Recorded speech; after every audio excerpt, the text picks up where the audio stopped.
है। अब सरकार की बारी है कि वो अपना कर्तव्य निभाए। अगर सरकार अपना काम नहीं करती है, अपना कर्तव्य में कम पड़ती है, तो सरकार चाहे कितनी भी बड़ी और कितने भी तीर मारे हो, लेकिन हम लोग इस सरकार पर हंसेंगे जरूर। देखिए लगा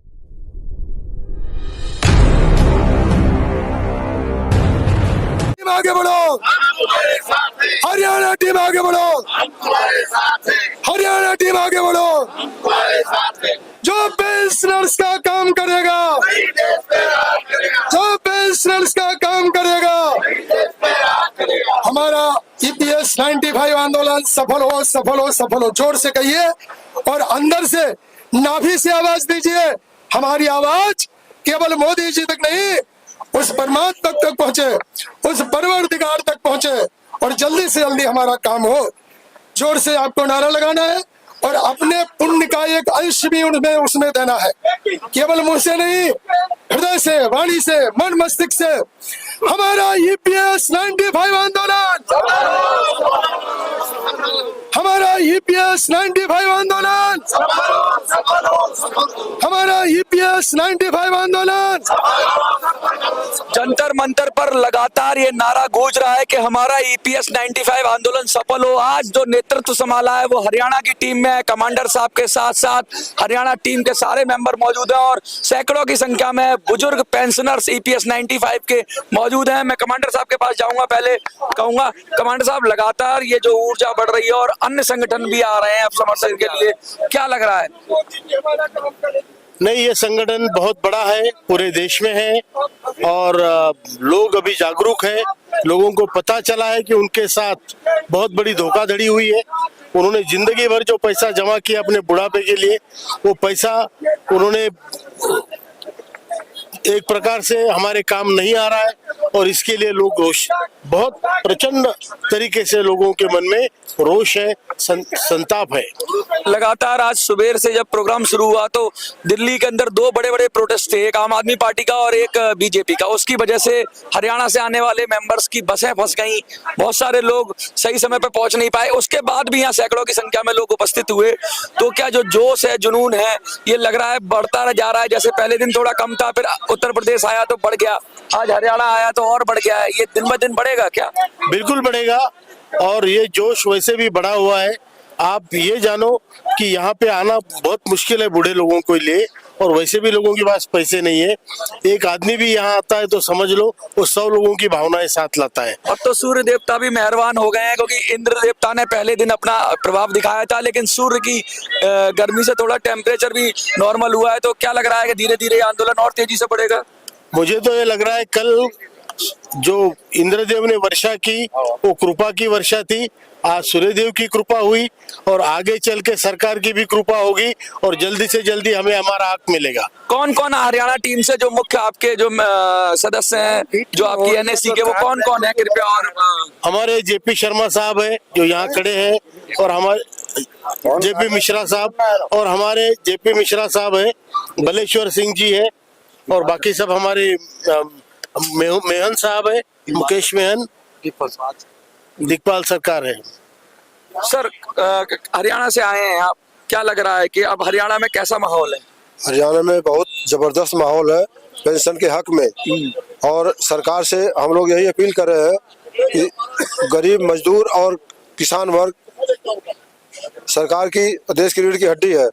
अगर ये हमारी मांग नहीं मानी गई तो कमांडर अशोक रावत जी के निर्देश के अनुसार ये जैसा कहेंगे वैसा हम लोग करने के लिए तैयार हैं। कहते हैं हरियाणा वाले जहाँ लठ गाड़ देते हैं वहीं काम शुरू हो जाता है। हरियाणा वाले हटते नहीं, कहते हैं लठ गाड़ दिया और मतलब खूंटा गाड़ दिया, लठ गाड़ दिया, इसका मतलब डट गए।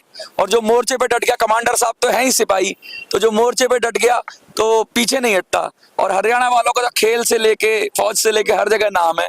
क्या लग रहा है हरियाणा एक बार जाग गया तो दिल्ली की सांसें थाम लेगा? मैं यूपी से हूँ, मथुरा से। अच्छा, कोई बात। माननीय सांसद जी हेमा मालिनी जी यहाँ और राष्ट्रीय उपाध्यक्ष। हरियाणा, आप हरियाणा से? नहीं, हम हरियाणा से नहीं, लखनऊ से हैं। अच्छा, यूपी टीम भी अभी, मतलब इसका मतलब ये ऊर्जा इतनी है कि यूपी टीम भी मौजूद है। हरियाणा से कौन है? अच्छा, हरियाणा से आप, क्या नाम है आपका? दीपाल सरकार। क्या लग रहा है हरियाणा में क्या क्या माहौल है? बहुत अच्छा माहौल है इस टाइम। मजदूर और किसान सारा वर्ग एक संग है। जैसा हमारे को आदेश देंगे एनएससी के कमांडर श्री अशोक रावत जी, हम उन्हीं का आदेश का पालन करेंगे। और हमारी अभी एक बस फंस गई, अभी एक बस। अच्छा, अभी और लोग आने वाले हैं। हाँ जी, और देखिए, ध्यान से देखिए कि अभी एक बस हमारी अभी भी फंसी हुई है। 2 बजे तक का सर टाइम होता है, 2 बजे तक, लेकिन अभी भी लोग आ रहे हैं। वैसे 1 बजे तक होता है, हम 2 बजे तक एक्सटेंड करते हैं, हाँ।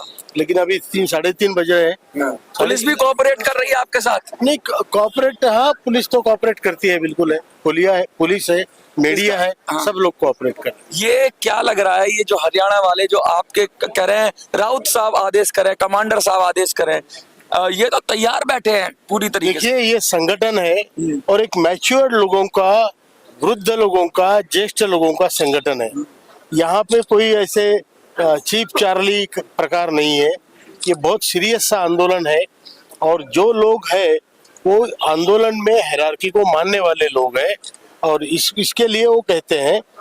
इंडिविजुअली तो मैं उनका सेवक हूँ, लेकिन जो पद है उस पद के हिसाब से वो बोलते हैं, वो बात सही भी है। और क्या लगता है कि बहुत ज्यादा चर्चा करने के बाद ही कोई निर्णय होता है, पूरी तरीके से उसकी प्रॉस एंड कॉन्स देखने के बाद जो भी आपकी कमेटी निर्णय लेती है? देखिए, हम सामूहिक निर्णय लेते हैं। मैं अपने आप कोई निर्णय नहीं लेता अकेले, लेकिन हमारी टीम के सदस्य जो अनुभवी लोग हैं उस क्षेत्र में, उनसे बात करता हूं, उसके बाद एक कॉमन निर्णय होता है और वही निर्णय सब पर लागू होता है। कमांडर साहब, कल किसकी बारी है? क्योंकि अभी उत्तराखंड हो गया, दिल्ली हो गया। नहीं, दिल्ली की बारी कल है।